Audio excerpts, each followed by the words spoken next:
upload pag diretso. Good morning mga kahandusanan. Niami karon sa kalubian kung asa dapit nga naay project ang NCIP sa mga IPs.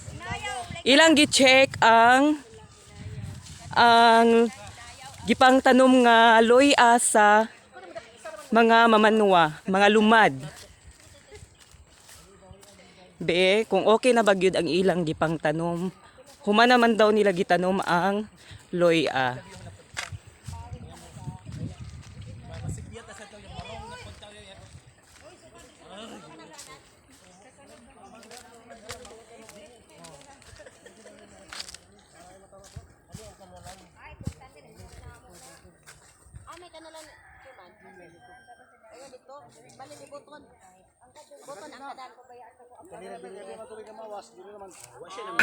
Mga kandusanan, interview na to ang taga NCIP.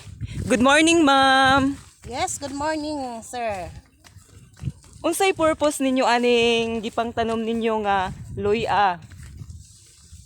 This is an project from RDA Create 2. Gi budgetan ta ani sa ato ang from the government headed by Provincial Governor Honorable Angel Amanti.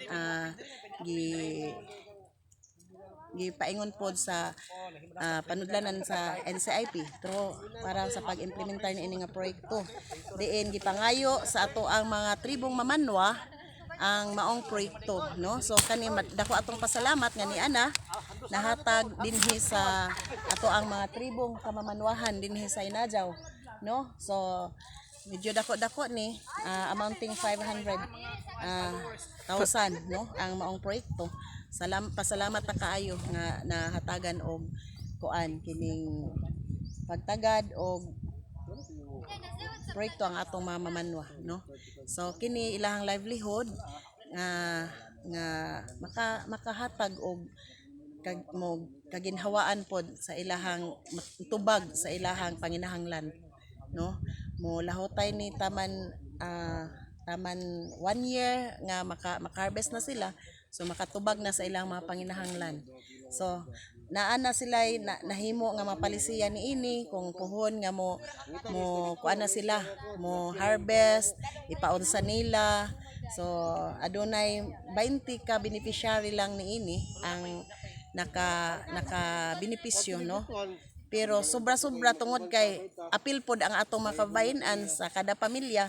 So sila na ani magbahin-bahin pohon base sa ilahang gihimo nga mga palisiya, no?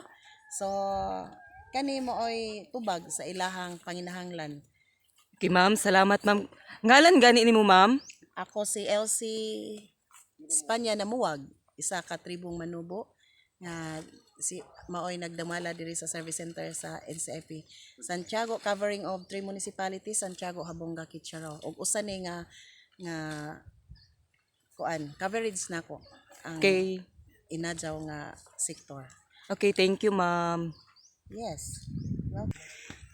Mao to mga kahundusanan, project ni sa NCIP para sa mga lumad. Oo, sa taga Inayaw, Bangonay, Habonga, Agusan del Norte.